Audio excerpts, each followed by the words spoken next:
Halo Tribuners, kembali lagi bersama saya Aswin Lumintang di acara Tribun Bakudapa. Dan kali ini kita akan berbincang-bincang terkait dengan kawal RUU penghapusan kekerasan seksual. Dan ini tentu sudah sangat mendesak, justru itu di tema kali ini ya, kita ada tagar gerak bersama. Dan di perbincangan ini sudah hadir dua narasumber.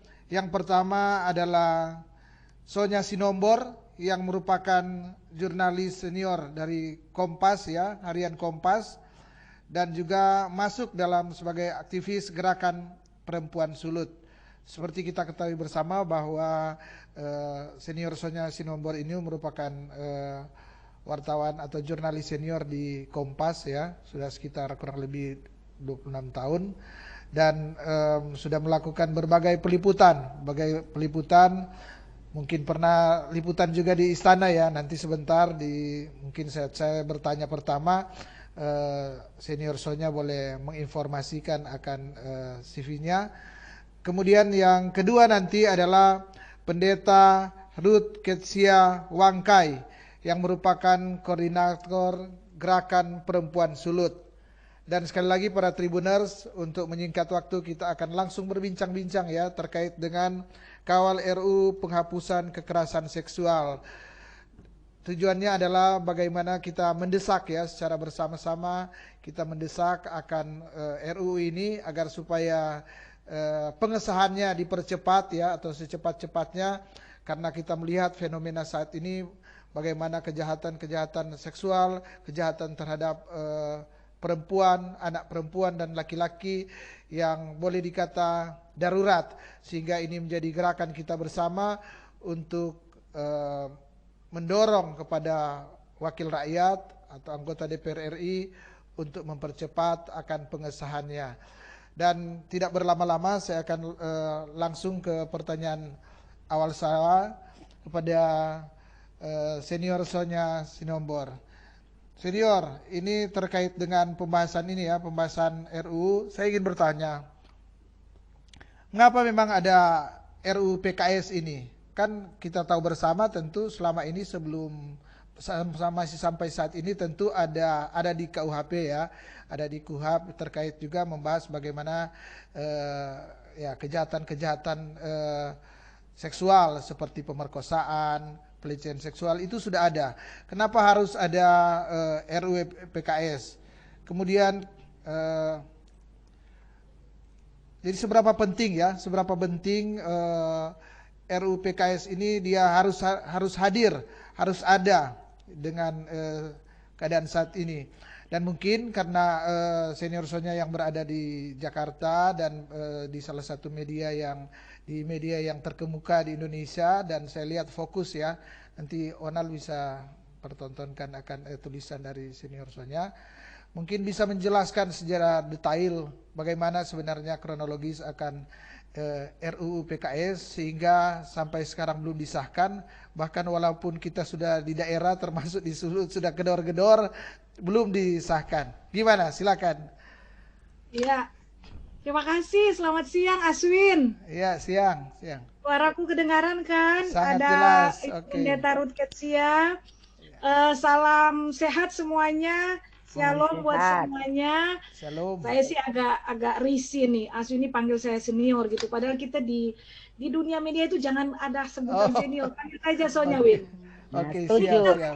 Lagi di Tribun Bakudapa, jadi panggil Sonya saja supaya lebih akrab maksud saya. Soalnya kalau senior itu bahasanya bahasa organisasi. Bahasa organisasi ya.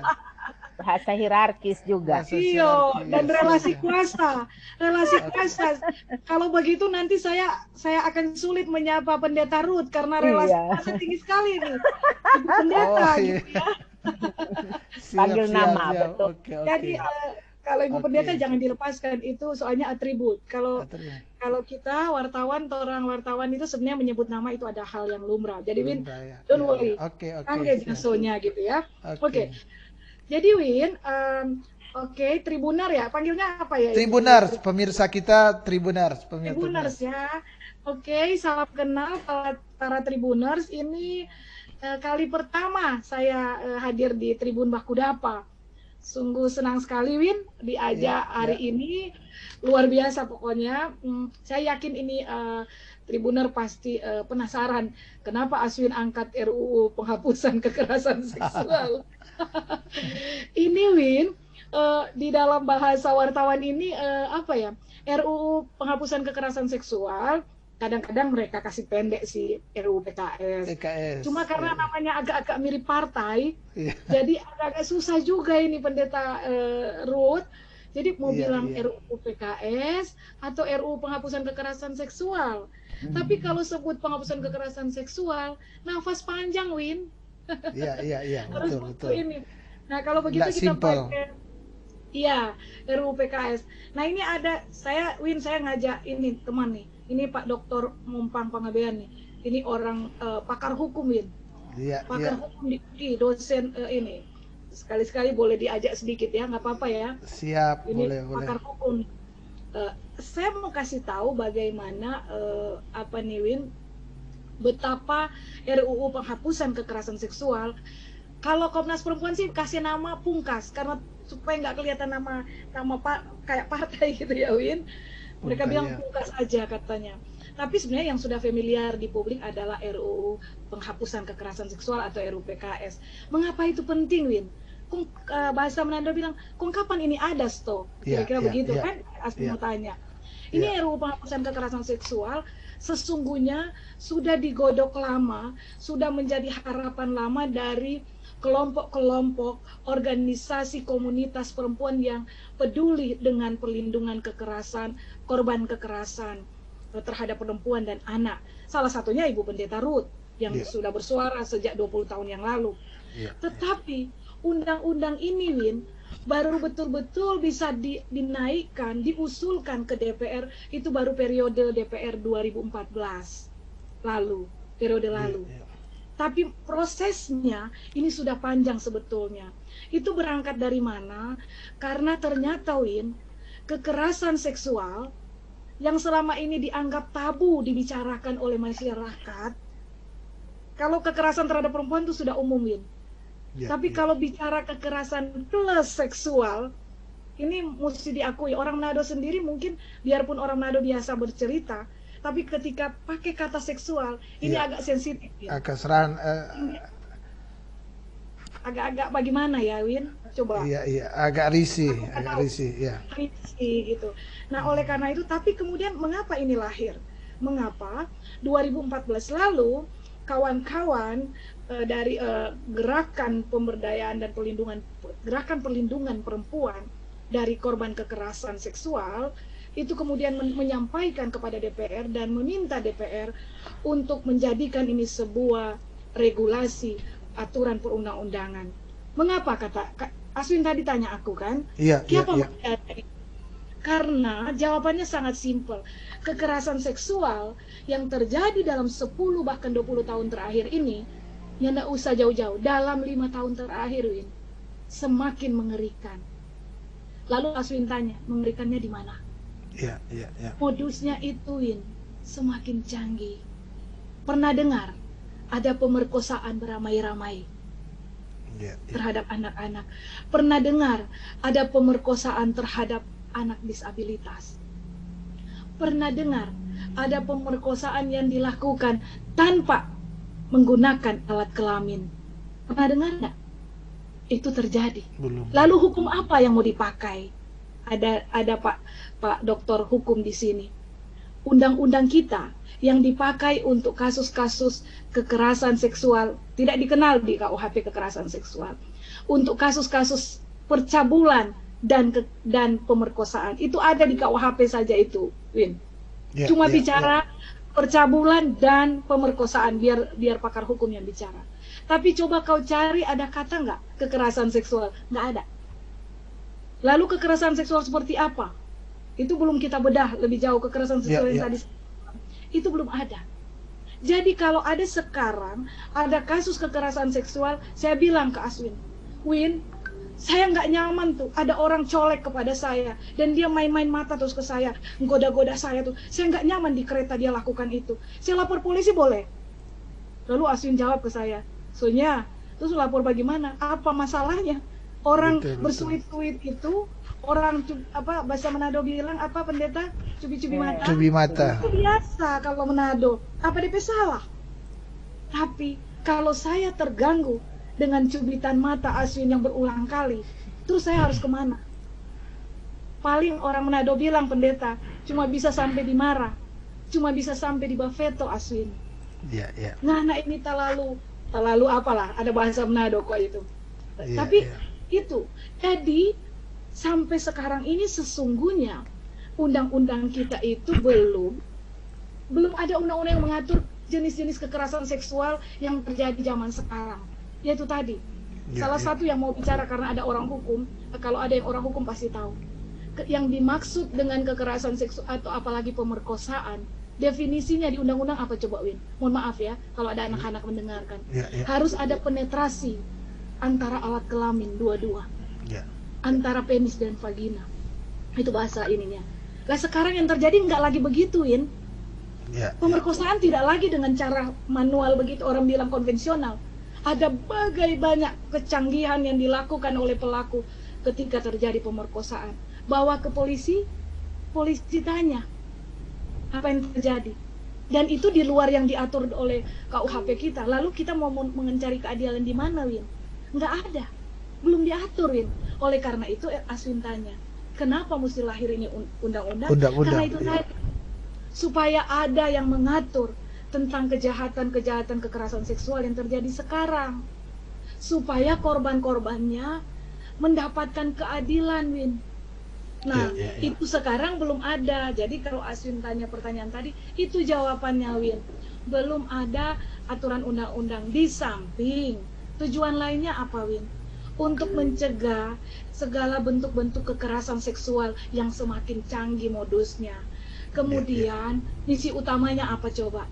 Sebenarnya untuk orang lindungi orang saudara-saudara, perempuan, anak-anak laki-laki maupun anak perempuan yang menjadi korban. Sebab kalau jadi korban nih, Win, aku nggak tahu. Tribun sering menulis mungkin itu pendeta tahu itu. Kalau menjadi korban kekerasan seksual terutama pemerkosaan, traumanya panjang, Win. Bahkan bisa bikin bunuh diri seseorang. Nah sekarang mereka mau kemana? Mereka diam saja loh, Win. Tidak pernah berbicara karena itu tadi tabu, malu. Nah kalau sepanjang tidak ada undang-undang, siapa yang mau bela mereka, Win? Itu jawaban saya. Begitu, Win. Yang artinya kalau melihat pemaparan secara singkat tadi ya, berarti undang-undang PKS ini memang sudah sangat-sangat mendesak. Yang menjadi persoalan saat ini adalah boleh dikata mungkin sudah segala daya upaya ya. Iya, Bung Aswin boleh saya tambah? Tambah boleh, bisa, silakan. Aja untuk memperkaya apa yang sudah disampaikan oleh Pendeta Ruth Sonya ya. Tapi sebelumnya saya juga disebut Sister Sonya oleh pendeta ya. Sister setara kan kita. Oke, Sister. Aswin kayaknya juga keren. Selamat jumpa, keren ya. Atau saudari ya, saudari kita bersaudari dalam perjuangan kemanusiaan, Bung Aswin. Amin. Pendeta saya suka, Win. Pendeta tapi juga sekaligus aktivis dan itu saya suka. Sebutan itu saya suka. Jadi punya fighting spirit. Jadi tidak hanya melakukan pelayanan ibadah, tetapi pendeta juga harus punya fighting spirit untuk memperjuangkan hak keadilan bagi setiap orang ya. Karena kita teologis, Bung Aswin dan Pak Mompang ya, pakar hukum dari UKI saya sudah kenal kayaknya walaupun belum pernah ketemu, tapi kami ketemu dalam proyek Kementerian Agama ya, penyusunan buku tentang keluarga Kristen bahagia sejahtera. Ya, salam jumpa Pak Mompang dan para tribuners dimanapun berada. Saya tambahkan juga. Selamat siang Pak Mompang. Saya tambahkan apa yang sudah disampaikan oleh Sonya tadi. Betul sekali, beberapa hal yang menjadi pendorong lahirnya RUU penghapusan kekerasan seksual ini. Nah, sebetulnya kalau kita mau runut, tarik ke belakang itu punya akar sejarah, Bung Aswin. Nah, memang biasanya kalau kita mau tarik ke akar sejarah, itu dimulai dari kekerasan seksual secara massal terjadi pada tahun 1998. Itu semacam geng rape ya, Sonya, yang terjadi waktu peristiwa itu, Mei ya, peristiwa Mei 1998. Biasanya catatan sejarah yang sangat penting yang tentu tidak bisa kita lupakan, ya. Sekalipun juga ada generasi baru sekarang itu akan selalu menjadi penanda ya bagaimana kekerasan seksual yang dilakukan secara masif gitu. Nah, itu akar sejarah yang panjang yang kemudian dicermati dan dilihat oleh di kita ini, dan itu juga terkait dengan sejarah lahirnya Komisi Nasional Anti Kekerasan Terhadap Perempuan atau biasa disingkat Komnas Perempuan. Soalnya itu salah satu jurnalis yang memang biasa nongkrong di kantor Komnas Perempuan, juga di Kementerian. Data Ruth juga hampir masuk Komnas Perempuan. gagal walaupun sempat masuk ranking 6 dalam soalnya nggak berjuang. Intermezzo aja. Nah,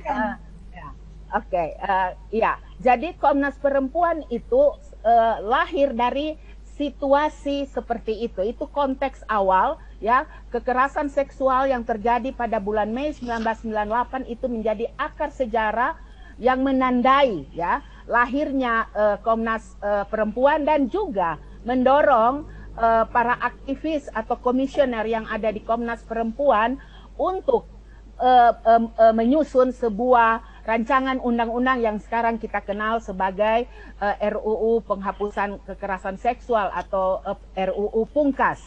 Nah, lalu tadi Sonya bilang betul sekali bahwa ada banyak fakta dan data-data ya terjadinya kekerasan seksual ya, bukan hanya terhadap perempuan tetapi anak itu baik anak perempuan maupun anak laki-laki. Ya, siapapun bisa menjadi korban dan siapapun bisa menjadi pelaku. Dan sangat miris bahwa pelakunya itu bukan hanya orang yang tidak dikenal atau terjadi di ruang publik, tetapi orang yang paling dekat dengan korban pun itu pelaku kekerasan. Siapa mereka? Bisa orang tua kandung, ayah kandung, opa atau kakek, om atau paman, ya, atau ayah tiri. Dan itu orang yang ada di sekitar korban, sangat dekat dengan korban. Rumah yang mestinya menjadi tempat perlindungan paling aman dari anak-anak kita perempuan maupun anak laki-laki itu ternyata menjadi ancaman bagi terjadinya kekerasan seksual. Nah, dalam perjalanan sejarah ya, dalam perjalanan sejak 98 sampai dengan sekarang ini ternyata dari hasil apa yang dipersiapkan oleh Komnas Perempuan dan juga pendokumentasian terjadinya tindak pidana kekerasan seksual yang sampai sekarang belum ada undang-undang yang mengaturnya, itu kemudian Komnas Perempuan pada tahun 2012 mempublikasi bahwa pentingnya sebuah RUU penghapusan kekerasan seksual. Nah, tapi memang nanti 4 tahun kemudian pada tahun 2016 itu diadopsi oleh DPR RI dan kemudian diusung menjadi usungan dari DPR RI sebagai sebuah rancangan undang-undang yang resmi. Nah, tapi nanti kemudian pada tahun 2017 RUU PKS ini secara resmi dibahas. Jadi kita lihat runtutan pembahasan di parlemen. Jadi resminya nanti tahun 2017 itu pun karena ada desakan untuk segera bahas karena sudah masuk prolegnas 2017.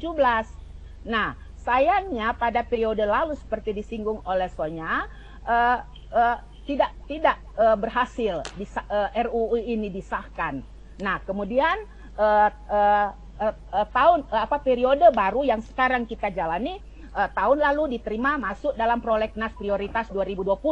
Tapi sangat disesalkan lagi-lagi ya, RUU ini dikeluarkan dari prolegnas, ya, tidak dibahas apalagi disahkan. Nah, lalu DPR RI kemudian menetapkan, ya, memasukkan kembali RUU ini dalam daftar prolegnas 2021 tahun ini. Tapi ini udah 1 semester berjalan, kita ternyata baru sampai pada tahapan RDPU, ya, rapat dengar pendapat umum, ya, dan itu yang dan itu yang dilakukan beberapa waktu lalu, tanggal 12 dan tanggal 13, ya. Nah, karena itu kami dari Gerakan Perempuan Sulut, ya, bekerja sama tentu dengan Tribun Manado, turut mengawal agar supaya RUU ini jangan mangkrak, jangan lagi dikeluarkan, ya, dari prolegnas 2021. Kami mendesak, ya, menyuarakan suara masyarakat Sulawesi Utara agar supaya para legislator segera menyiapkan naskah akademik dan juga draft RUU penghapusan kekerasan seksual ini untuk segera dibahas dan disahkan pada tahun ini. Jangan tunda lagi. Saya kira ini beberapa catatan tambahan. Terima kasih. Ya, karena di perbincangan ini Sister Sonya sudah mengantar ada Dr. Mompang Panggabean SHMH, ya. Jadi saya kira tidak ada salahnya, ya, Dr. Mompang membagi ilmu, ya, membagi ilmu kepada para tribuners dan masyarakat Sulawesi Utara atau para kanua di perbincangan ini. Saya ingin bertanya ke Dr. Mampang, ya. Dr. Mampang, apa benar produk hukum yang ada sekarang di Indonesia atau KUHP yang ada sekarang ini belum mampu untuk menjangkau akan hal-hal yang terkait dengan kekerasan seksual, terutama terhadap perempuan, terhadap anak laki-laki dan anak perempuan. Dan mungkin boleh memberikan contoh-contoh kira-kira apa, ya, kekurangan di produk hukum kita saat ini sehingga RUU PKS ini mendesak untuk segera disahkan. Silakan Dr. Mompang. Dr. Mompang, ya. Salam kenal. Buka mic-nya. Ibu, soalnya kalau saya dengan Pendeta Ruth yang jawab, bisa ini siap, ada pakar hukumnya. Sudahkah? Sudah. Siap, bisa. Baik, terima kasih sahabat sekalian. Ternyata ada teman yang sudah lama kenal juga, walaupun belum pernah bertemu tadi, ya. Iya. Ibu kita Ruth tadi, ya, saya memang diajak oleh Ibu Sonia untuk hadir juga, walaupun saya tidak terlalu memberikan perhatian, tapi dengan pertanyaan yang diajukan barusan, saya harus mengatakan dulu dari teori sistem bahwa kalau kita lihat dalam sistem hukum kita belum bisa menghindari pengaruh dari hukum Belanda.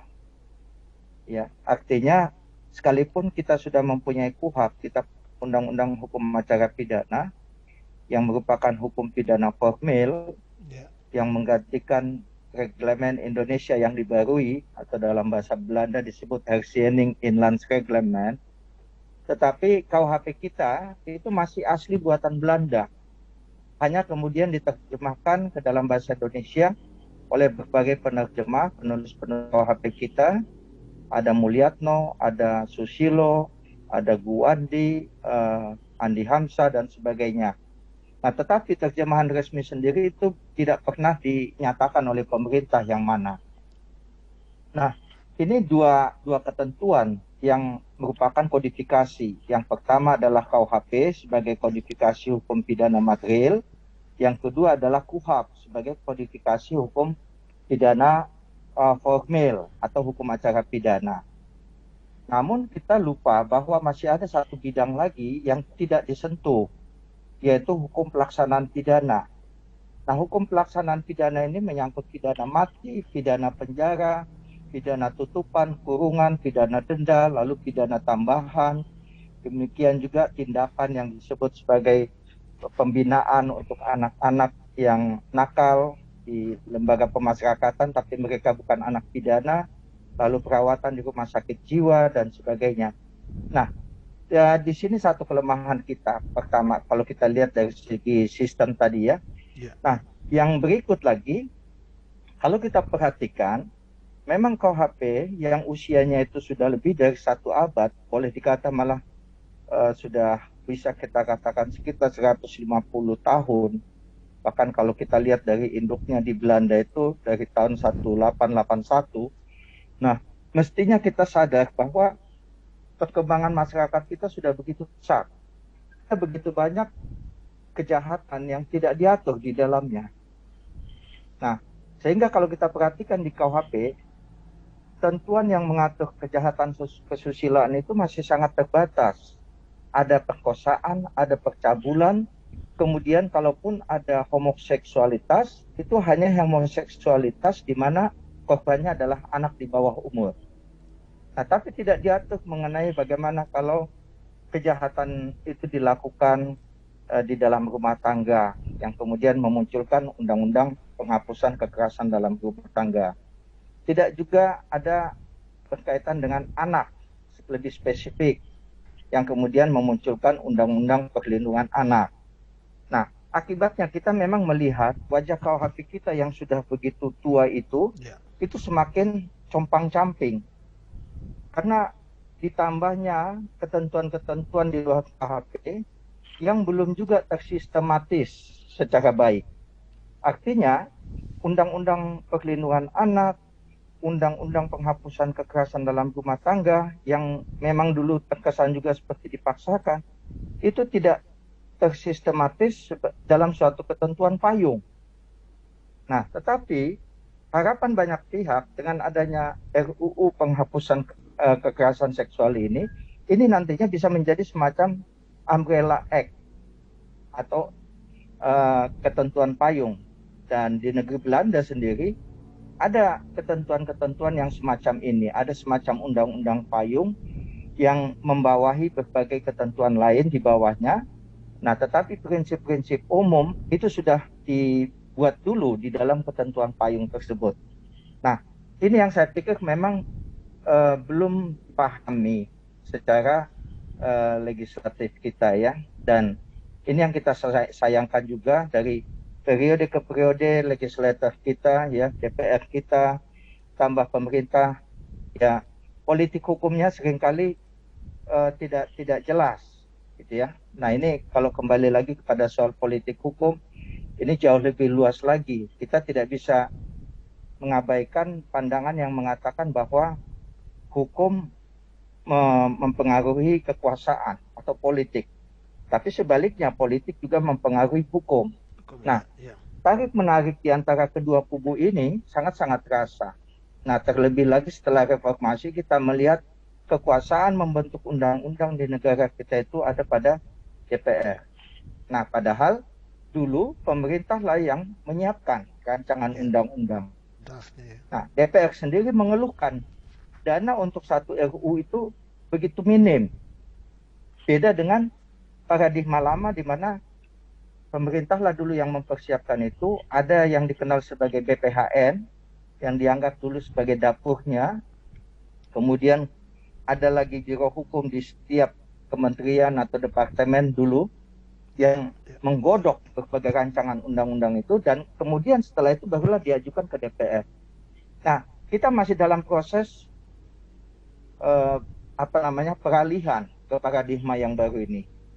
Dan saya juga harus katakan secara terus terang bahwa saya sendiri punya pengalaman ketika 6 bulan sempat duduk sebagai tenaga ahli di Badan Legislasi DPR. Kami menyaksikan bagaimana lambannya respon dari masyarakat itu bisa ditampung. Nah, ini yang menjadi pemikiran kita juga, kok begitu lamban gitu. Padahal kita ingin supaya kita bisa bergerak cepat, bergerak maju, supaya jangan ada kesan masyarakat memang orang hukum ini sulit diajak untuk revolusi seperti yang dikatakan oleh Bung Karno dulu. Ya, kita ingat dulu Bung Karno kan pernah mengatakan begitu. Sarjana hukumlah yang tidak bisa diajak revolusi. Tidak bisa bergerak cepat karena terlalu banyak pertimbangan sosiologisnya bagaimana, filosofisnya bagaimana. Nah, tapi sebetulnya langkah-langkah itu sudah bisa kita tuntaskan, apalagi teknologi kita saat ini sudah memberikan kepada kita dukungan. Nah, itu belum dimanfaatkan dengan baik. Sampai kami pernah sarankan dulu ketika kami dipanggil sebagai tenaga ahli, waktu itu kami belum banyak ya, baru 5. Lalu dipanggil oleh ketua balik waktu itu. Lalu dikatakan begini, ini wanti-wanti sedikit ancaman juga. Kalau kami meminta kalian membuat pakaian pengantin, jangan kalian membuat pakaian untuk berkabung, pakaian melayat. Nah, tapi kemudian ada teman kami, waktu itu dia masih dokter, tapi kemudian tidak lama setelah itu menjadi profesor, dia langsung protes. Dia katakan begini, Pak, kami duduk di sini bukan untuk melayani kebutuhan bapak-bapak, tapi kami ini kan melayani kebutuhan masyarakat, rakyat. Jadi kalau seperti yang Bapak katakan tadi, Bapak minta kami menyiapkan pakaian pengantin, tapi kemudian yang kami buat adalah pakaian melayat. Nah, kami membuat pakaian melayat itu karena kami yakin bahwa itulah saat ini yang tepat untuk masyarakat. Jadi kalau kami membuat yang tepat untuk selera masyarakat, apa kami salah? Nah, mestinya bapak-bapak lah yang harus bercermin. Mengapa kami salah merancang mode pakaian? Mestinya pakaian untuk melayat, tapi kami rancang untuk pakaian pengantin. Ya. Kami buatlah kami ya, seperti itu. Dokter Mampak, ini kalau melihat ini undang-undang RUU ini, RUU PKS ini, apakah dia sudah menjawab kebutuhan dari situasi saat ini? Gimana? Iya. Yang undang-undang RUU PKS ini. Ya, kembali lagi bahwa kalau kita melihat suatu ketentuan sebaik apapun itu, tapi kalau tidak ditunjang oleh struktur hukum yang baik, artinya penegak hukum yang andal, yang sudah mempunyai tekad untuk menolong masyarakat dalam rangka mengimplementasikan aturan itu, dan kemudian yang kedua, tidak didukung oleh budaya hukum kita yang memang sudah kondusif untuk itu, maka aturan yang baik itu hanya menjadi ornamen belaka. Dia hanya menjadi hiasan saja, bahwa kita sudah punya undang-undang yang begitu baik, begitu lengkap, mengatur sedemikian rupa, tapi bagaimana dengan mentalitas aparat penegak hukumnya? Apakah sudah dipersiapkan? Nah, ini kita juga butuh training, kita butuh pelatihan-pelatihan bagi mereka nanti, termasuk sampai kepada jaksanya, hakimnya. Jadi tidak cukup di kepolisian misalnya. Nah, tapi juga kita harus mempersiapkan tenaga-tenaga lain, misalnya konsultan psikologis, konsultan sosial, konsultan di bidang antropologi, dan sebagainya. Nah, apakah ini semua sudah dipikirkan baik-baik? Nah, karena kita tidak juga bisa membebankan itu semua nanti kepada pemerintah belaka. Jadi artinya secara DPR tersirat, bisa, Dokter Mampang, artinya secara tersirat bahwa RUU ini sudah mendesak, hanya memang harus dipersiapkan lagi instrumen-instrumen yang akan mengeksekusi ini atau menjalankan ini, seperti hakim, jaksa, pengacara juga harus belajar bagaimana sehingga memahami ya ketika RUU ini disahkan ya.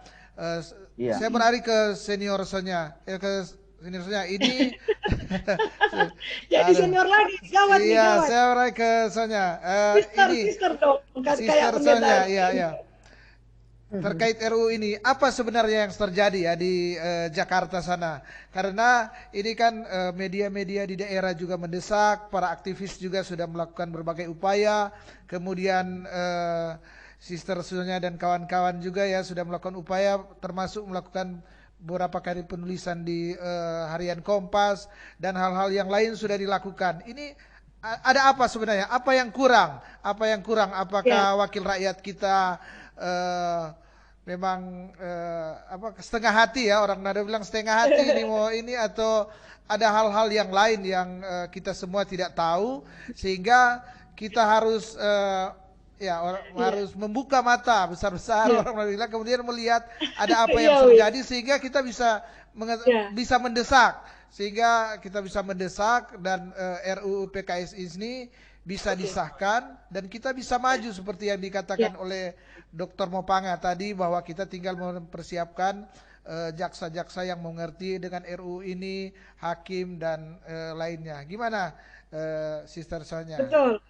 Win, tadi yang disampaikan oleh Pak Mompang, Dr. Mompang itu betul. Memang kita butuh undang-undang yang kuat, tapi juga yang melaksanakannya harus kuat. Itulah yang sedang kami dorong ya, Ibu Pendeta Ruth. Jadi tapi yang paling penting memang urgensi dari undang-undang ini memang harus lahir, karena tadi kita terlalu lama memang pakai budaya Barat tadi. Budaya Belanda gitu ya, bukan Barat, budaya Belanda, undang-undang yang senior, Pak Dr. Mompang bilang gitu tadi. Jadi kita terlalu, warisan Belanda ini terlalu lama nih Win, makanya susah. Nah, apa yang terjadi kata Aswin, Win tadi aku nitip kamu tulisan Kompas. Itu jawabannya. Apa yang sedang terjadi? Bisa ditampilkan? Bolehkah dibantu teman Tribun? Apa yang sedang terjadi sekarang? Kenapa RUU ini sebenarnya sedang menjawab, Win? RUU ini dengan Ibu Ruth kita sudah bahkan sejak itu tadi sudah di idenya spirit lahirnya itu sejak pemerkosaan massal ya 98, bahkan jauh sebelumnya itu ya Ibu Pendeta Ruth 1965 ada kekerasan terhadap perempuan. Nah, tapi kenapa 2014 itu sudah masuk ke DPR, tapi kenapa nggak jalan-jalan, Win? Nah, ini Aswin tadi tanya ke aku kan, kenapa, Win? Sebab, yaitu tadi, ada pro dan kontra terhadap RUU ini. Ada kelompok-kelompok yang keberatan, karena tadi, itu tulisan saya sebenarnya sedang saya kasih tahu ya, Bu Pendeta Ruth, nanti Bu Pendeta Ruth tambahkan. Jadi sekarang ini, suara dari kelompok yang nggak suka dengan RUU ini malah kencang. Nah, karena itu penting memang GPS Aswin ajak. Kenapa Ibu Koordinator GPS ini, Ibu Pendeta Ruth hadir dalam ruang Tribun Bacirita ini, Bakudapa ini, itu penting. Supaya suara-suara yang tidak terdengar, yang mungkin belum terdengar, terutama dari daerah-daerah, karena kasus kekerasan seksual ini terjadinya di daerah loh, juga bukan cuma dibilang di kota-kota ya, Ibu Pendeta Ruth. Ini di desa-desa, bahkan di desa-desa itu bertahun-tahun korbannya itu tidak bisa bicara, Win, karena tadi dianggap tabu. Nah, mungkin jangan salah, tiba-tiba ada tetangga Aswin loh, mungkin saja dia telah mengalami pemerkosaan bertahun-tahun, tapi pelakunya seperti Ibu Pendeta tadi bilang, pelakunya orang dalam sendiri, keluarga sendiri. Kemudian apa yang terjadi? Karena ini anggap tabu, kemudian didiamkan bertahun-tahun. Padahal kejahatan itu telah membuat hancur anak itu. Misalnya kalau itu anak perempuan. Bayangkan dia menyimpan itu ya. Ibu Pendeta ini psikologi ini juga bisa jalan. Bayangkan itu dia oleh keluarga dirasa aib, kemudian dia simpan begitu lama. Win, ada begitu banyak korban yang saya wawancara itu berada dalam traumatik yang tinggi. Rasa-rasanya ingin bunuh diri. Dan mereka ada yang bawa sampai mati. Kasus yang dialami. Nah, lalu kenapa sekarang nggak jalan-jalan undang-undangnya, Win? Yaitu tadi.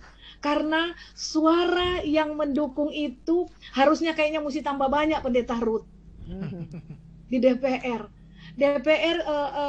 Periode lalu itu mengalami, mohon maaf kalau ada anggota DPR yang mendengarkan, menurut saya sebagai wartawan yang meliput dan mengawal kasus ini, DPR itu mengalami kegamangan.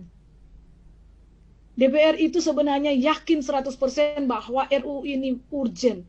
RUU ini sangat mendesak supaya negara hadir membela korban-korban kekerasan seksual tadi, yang merupakan fenomena gunung es. Tadi ku bilang, Win, yang bicara terus terang atas kejadian yang dialami itu hanya kecil sekali. Mungkin datang ke Ibu Pendeta Ruth, hanya bisa konseling. Tapi untuk maju ke langkah hukum nggak maju. Saya nggak tahu Bu Pendeta sendiri yang bikin kesaksian aja sebagai aktivis ini ya, pendeta dan aktivis. Tapi menurut saya, undang-undang ini harus jadi karena apa tadi, Win?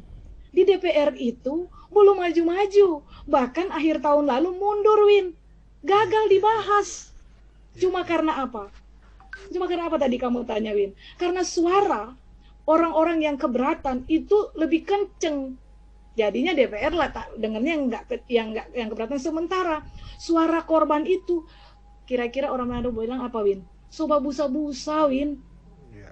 Soba busa-busa marnya nak sampai-sampai. Nah, kiranya suara dari GPS, suara perempuan-perempuan Sulut akan menambah warna itu, Win, supaya lebih kuat. Karena apa? Tadi aku minta Aswin untuk tampilkan tulisanku. Karena yang terjadi dalam berapa tahun ini, 6 tahun terakhir, apa coba, Win? Misinterpretasi, misinformasi. Dari kelompok yang nggak suka bilang ini undang-undang bahaya, tidak sesuai dengan nilai Pancasila. Padahal apa? Pak Dr. Mompang, justru dengan undang-undang ini akan menghadirkan keadilan bagi para korban. Justru kemanusiaan yang kita tampilkan. Pancasila itu kan itu, sila kemanusiaan yang beradab. Mau jadi negara beradab bagaimana kita? Kalau korban-korban kekerasan seksual, dia harus bawa sampai mati penderitaannya. Di mana kemanusiaannya, Win? Jadi kalau yang tadi saya bilang, kenapa ini nggak maju-maju, pikiran-pikiran yang misinformasi ini kita angkat terus, ini nggak jadi-jadi nih undang-undang. Undang-undang ini akan membela para korban yang selama ini tidak punya ruang untuk bersuara dan mendapat keadilan. Kira-kira begitu, Win. Nanti tampilkan dong beritaku. Biar ya, saya ke Pendeta Kecia ya, Pendeta Ruth. Itu aja yang tadi pertanyaan saya juga tambahkan untuk memperkaya yang Bung Aswin tanya ke Sonya. Nah, saya kira memang ada persoalan di parlemen, Bung Aswin. Karena bayangkan sudah diusung oleh DPR RI secara resmi sejak periode lalu sampai sekarang ini malah harus menyusun baru baik naskah akademik maupun draft RUU ini. Jadi yang periode lalu itu kan dianggap ya sudah karena batal disahkan ya harus disiapkan yang baru sekarang. Dan karena itu masih pada tahap atau proses RDPU seperti yang dilakukan DPR RI kemarin. Nah, buat saya persoalan betul tadi bilang ada mispersepsi atau keliru memahami draft RUU bahkan naskah akademik yang sudah ada yang dipakai pada periode lalu itu di kalangan legislator sendiri. Nah, saya melihat, saya setuju selain tulisan Sister Sonya di Kompas, ada juga salah satu teman kita aktivis ya yang menulis juga di Kompas. Kompas itu sangat antusias memberitakan desakan pengesahan RUU ini. Saya kira itu salah satu media nasional yang begitu gencar, termasuk Tribun tentunya ya sebagai bagian dari grup Kompas. Bersaudara ya. Ini nah, saya kira ya bersaudara. Ya, jadi ini salah satu juga bagian dari upaya untuk mengawal supaya suara dari daerah itu kencang juga ya sampai ke Senayan. Nah, nampaknya kalau tadi Pak Mompang bilang perlu disiapkan aparat terkait, tapi buat saya jangan-jangan juga para legislator itu di antara mereka ya, tidak semua karena ada juga yang memiliki perspektif gender dan feminis yang sangat baik sekali dan mendukung penuh RUU PKS ini untuk segera dibahas dan disahkan. Tapi jangan lupa juga ada pertarungan ideologis di kalangan fraksi-fraksi dan mungkin juga di kalangan kelompok masyarakat yang mendukung pertarungan ideologis di kalangan fraksi-fraksi. Nah, itu yang sangat miris dan sangat disesalkan karena buat kami kuncinya ada di DPR RI, bukan di masyarakat. Iya, bukan di masyarakat. Masyarakat sekarang menunggu adanya sebuah undang-undang yang dapat menjadi payung hukum. Bukan hanya bagi akses keadilan dan perlindungan korban, tetapi juga dimulai dari aspek edukasi. Jadi karena draft RUU ini menyasar pada pencegahan juga, bukan hanya perlindungan dan juga rehabilitasi, ya. Tapi mulai dari pencegahan. karena tadi lagi-lagi KUHP itu hanya memuat 2 poin saja terkait dengan kekerasan seksual. Sementara di dalam RUU penghapusan kekerasan seksual ini ada 9 jenis kekerasan seksual seperti dimuat dalam berita yang ditulis oleh Sister Sonya itu. Nah, jadi undang-undang yang ada sekarang ini belum mampu mengakomodir. Karena itu tidak heran kalau korban kekerasan seksual itu bukan tadi bilang hanya mengalami trauma bahkan seumur hidup, tapi ada yang bunuh diri. Apalagi kan Sulawesi Utara beberapa bulan terakhir ini menyeruakan di publik itu kekerasan seksual yang sangat-sangat mengerikan dan tidak berperikemanusiaan. Bahkan sampai pada pembunuhan, misalnya kasus Marcella di Koha, lalu kasus perkosaan disabilitas yang dilakukan secara berjemaah. Ada 8 pelaku yang sudah diproses, tetapi bisa saja juga bertambah. Bayangkan pelaku-pelaku ini melakukan secara bersama-sama perkosaan terhadap seorang anak di bawah umur yang penyandang disabilitas. Belum lagi perkosaan oleh ayah, oleh om dalam keluarga. Lalu perkosaan bahkan pada terjadi di Kota Mobagu itu terhadap seorang oma yang sudah lanjut usia dan sedang sakit.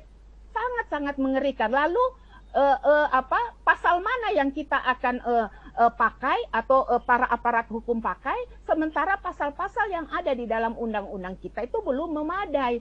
Mirisnya bahkan aparat hukum pun bisa menjadi pelaku kekerasan seksual. Dan para korban juga mendapatkan istilahnya kita reviktimisasi. Sudah korban menjadi korban lagi. Karena tadi Pak Mompang bilang itu aparat hukum yang tidak punya perspektif korban. Nah, menurut saya sebetulnya kalau bicara tentang perspektif korban yang harus dimiliki oleh aparat hukum, bahkan siapa saja yang bekerja di lembaga negara itu sudah merupakan sebuah keharusan. Karena di masa Gus Dur sudah menerbitkan peraturan Perpres Peraturan Presiden nomor 9 tahun 2000 tentang pengarus utamaan gender di lembaga-lembaga negara dan semua bidang kantor-kantor, lembaga pemerintahan dan seterusnya. Nah, bayangkan sudah dua dasawarsa, sudah 2 abad. Apakah pengarus utamaan gender di lembaga-lembaga negara ini terutama kepada aparat-aparat terkait, aparat hukum terkait yang menangani kasus-kasus kekerasan terhadap perempuan dan khususnya kekerasan seksual. Sudahkah mereka memiliki perspektif korban, perspektif gender? Nah, ternyata kan belum siap. Jadi masalah ada pertama-tama tentu ada di para kalangan legislator, sehingga RUU ini masih terkatung-katung. Kan nampaknya ada indikasi seperti membatalkan saja, sama dengan nasib RUU KKG kesetaraan dan keadilan gender. Ya sampai sekarang enggak ada kedengaran lagi. Kami khawatirkan jangan sampai RUU PKS ini mengalami nasib yang sama. Jadi persoalan itu ada di Senayan, ada di kalangan para legislator. Jangan sampai terhambat oleh pertarungan ideologis di kalangan fraksi-fraksi dan juga oleh segmen masyarakat tertentu misalnya yang mendukung mereka. Lalu sangat juga disayangkan para legislator juga belum semuanya memiliki perspektif korban. Bayangkan udah berdasarkan fakta, udah berdasarkan data yang dimuat di dalam naskah akademik dan juga draft RUU PKS pada periode lalu, kok masih mau dipertanyakan pada RDPU lalu ini oleh anggota legislator? Tolong dong dibuat dasar-dasar ideologisnya, sosiologisnya, filosofisnya. Emangnya masih kurang yang ada? Aneh kan, padahal yang menyusun itu melibatkan semua elemen masyarakat, para pakar-pakar, bukan hanya para akademisi, para pakar hukum ada di dalamnya, para aktivis yang memang memetakan korban kekerasan seksual ini sudah sangat memprihatinkan. Lalu dibutuhkan sebuah payung hukum. Lalu apalagi alasan Miris kan kita, saya ikuti kemarin dalam rapat dengar pendapat itu tanggal 13 ya, itu rupanya dimulai tanggal 12, diundang yakni kelompok-kelompok yang menolak, tapi pada tanggal 13 itu yang diundang adalah unsur-unsur pakar-pakar elemen yang mendukung ini. Dan saya mengikuti Pendeta Ruth terkait ini, Pendeta Ruth terkait ini apa konkretnya akan dilakukan oleh GPS melihat situasi ini bahwa ada artinya bagaimana supaya perempuan Sulawesi Utara ini benar-benar menambah daya dorong agar supaya RUU ini disahkan. Apa yang akan dilakukan oleh GPS? Ya, tentu ada langkah-langkah strategis ya. Sekalipun memang kita menyadari agak terbatas karena kita sekarang sedang menghadapi gelombang kedua ya, pandemi COVID-19, tapi kami tidak diam juga. Seperti pembahasan atau bincang-bincang pada talk show Tribun Bakudapa ini, saya kira salah satu langkah konkret yang kami lakukan. Dan kami karena Sister Sonya juga salah satu aktivis GPS, kami selalu berdiskusi, kami punya media untuk urung rembuk dan memberikan usul masukan untuk agenda-agenda kami. Nah, kami memang terbatas sementara ini melakukan kegiatan lewat online. Tetapi kami juga sudah punya agenda-agenda selain online tapi on-site juga. Nah, langkah yang lain selain nanti kami akan lakukan webinar nasional ya diprakarsai oleh GPS ya, nanti dibantu juga oleh Sister Sonya untuk melibatkan beberapa narasumber tingkat nasional, karena kami juga punya jaringan tingkat nasional. Kami bergerak nasional karena memang kerja yang sangat efektif sekarang adalah berjejaring. Karena itu kami pilkan dalam flyer kan ada tagar gerak bersama. Saya kira itu ungkapan yang sangat baik sekali untuk mengatakan bahwa ini ada gerakan bersama secara nasional, khususnya di kalangan jaringan masyarakat sipil, termasuk di dalamnya juga tentu kami GPS. Tapi langkah berikut adalah kami akan melakukan, ini sudah diagendakan, cuma memang waktunya belum tepat sebab ada PPKM ini, bekerja sama dengan Dinas Pemberdayaan Perempuan dan Perlindungan Anak Provinsi yang nanti akan juga menyebar sampai ke dinas-dinas kabupaten kota yang ada di Sulut.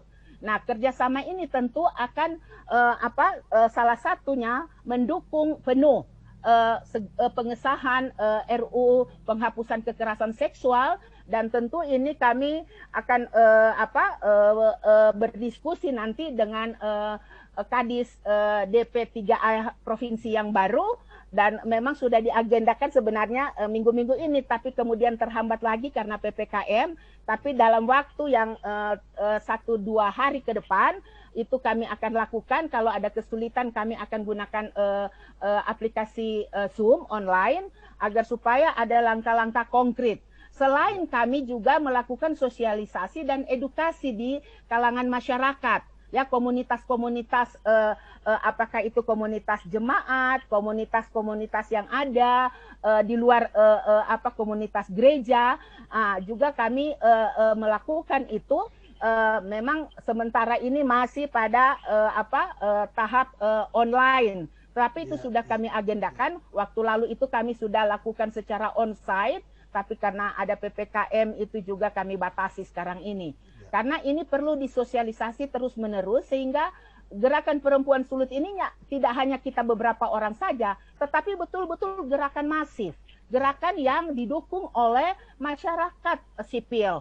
Ya, masyarakat kita yang mengalami langsung ya akan ada yang menjadi korban dari kekerasan seksual ini. Saya kira itu, Bung Aswin.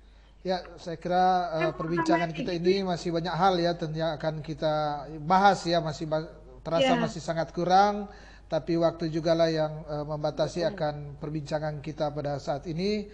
Dan saya Aswin Lumintang dari Tribun Bakudapa mengucapkan terima kasih kepada para narasumber ya, pada Sonya Sinombor yang merupakan jurnalis senior Kompas yang boleh hadir ya, boleh bersama-sama dengan kami, menerima undangan kami untuk ikut dalam perbincangan ini. Juga kepada Pendeta Ruth Kesia Wanggai yang merupakan koordinator gerakan perempuan Sulut yang mana kegiatan ini bagian daripada kerjasama antara GPS Sulut dengan Tribun Bakudapa, dan juga kepada tamu kita ya, kepada Dr. Mopanga Pangabean kalau tidak salah ya, Pangabean SHMH ya, yang boleh gabung ya, ada di forum ini, kita boleh berbincang-bincang dan mungkin ke depan boleh diundang lagi ya untuk membagi ilmu kepada masyarakat Kawanua yang nonton di di channel Tribun ya, Tribun baik di YouTube maupun di Facebook. Dan sebelum menutup akan bincang-bincang ini, saya memberikan kesempatan kepada para narasumber untuk memberikan kata kunci 1 menit pada Sister Sonya, silakan.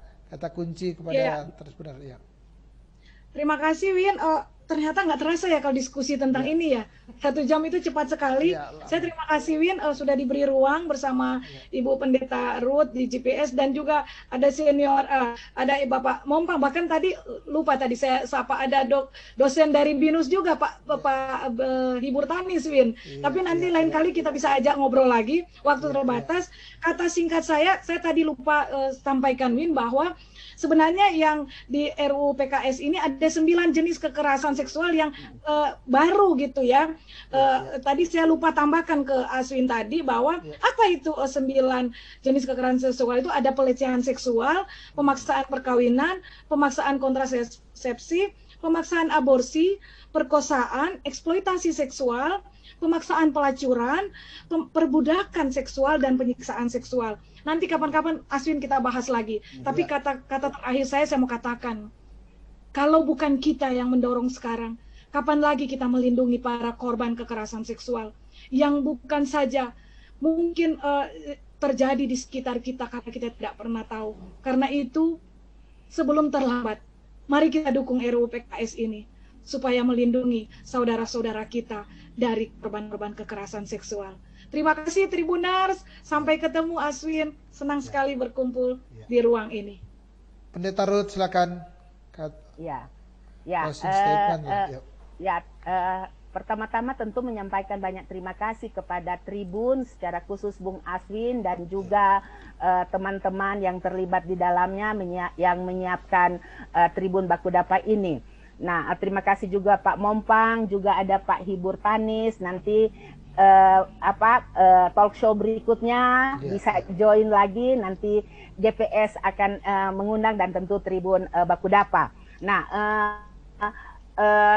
sebagai closing statement saya mau mengatakan bahwa RUU penghapusan kekerasan seksual ini sejalan dengan nilai-nilai Pancasila dan Undang-Undang Dasar 1945, dan juga sejalan dengan nilai-nilai agama dan kultur yang kita anut bersama di Indonesia. Dan karena itu saya mengajak, marilah kita semua, warga masyarakat seluruh Indonesia, mendukung penuh RUU ini untuk segera disahkan menjadi undang-undang dan payung bagi pencegahan, perlindungan. Suara kita didengar oleh DPR RI dan mereka memberikan perhatian karena kepedulian kepada sila kedua kemanusiaan yang adil dan beradab. Terima kasih. Ya, Dr. Mopanga silakan. Terima kasih Bung Aswin. Ya. Hukum dibuat untuk melayani manusia, dan hukum yang baik bukanlah hukum yang dibuat untuk mengorbankan manusia itu sendiri. Melayani kepentingan perempuan, anak, dan keluarga juga adalah bagian dari tanggung jawab hukum yang berpancasila. Maka hukum Pancasila yang ingin kita bentuk harus betul-betul memperhatikan aspirasi masyarakat. Oleh sebab itu, RUU PKS dengan segala kontroversinya harus kita dukung untuk lebih membumikan Pancasila dalam kehidupan manusia di tengah-tengah bangsa dan negara ini. Terima kasih Tribun Manado, terima kasih Bung Aswin. Sekali lagi saya Aswin Bintang dari Tribun Bakudapa mengucapkan terima kasih kepada para narasumber, Sister Sonya, kepada Pendeta Ruth, kepada Dr. Mopanga. Saya mengucapkan terima kasih, dan saya juga mengucapkan terima kasih kepada para tribuners yang sampai saat ini setia menyaksikan akan acara kami. Dan kita akan ketemu lagi ya pada acara Tribun Bakudapa pada besok hari dengan tema yang berbeda dan mata lokal menjangkau Indonesia. Mantap, luar biasa. Terima kasih.